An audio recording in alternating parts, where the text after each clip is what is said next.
Jylla Meghalaya menta kata yau kala Kynjoh syaka 1,000 ngut kibala syakta na kejingpang COVID-19. Ha kabalai 1,000 ngut tam kila kot na kani kejingpang bat palat 20 ngut kila klat kibadan ye kejingpang COVID-19 rengkat ba kibe de kejingpang.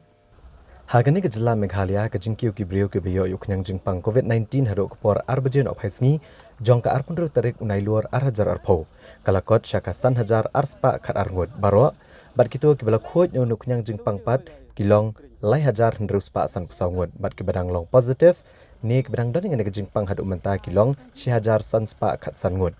bat ki bala klat no baro ki don sapulai ngut. Habro ko ke Jylla ke distrik ke badan bon ki brio ke balangat unuk nyang jingpang ke dai ke East Khasi Hills ke bahadu menta lada lang baro ke balayo ke jingpang COVID-19 kalakot syakalai hajar saus pa andrungut bat ke balakot pat nang ke jingpang kidon hajar lai spa nyepu arngut bat ke badang don hadu menta ke jingpang kilong kendai spa kendai pusan ngut. Nalor ke East Khasi Hills ke distrik ke Bawan Baar ke jingbun ke bayo unuk nyang jingpang ke dai ke distrik West Garo Hills kabahad umenta kidon hendrius pa prapu prangut kibalayo unuk nyang jingpang bat kibalakot kidon sanspa prapundrungut bat kibadang don ngene jingpang kilong sasis pa ngut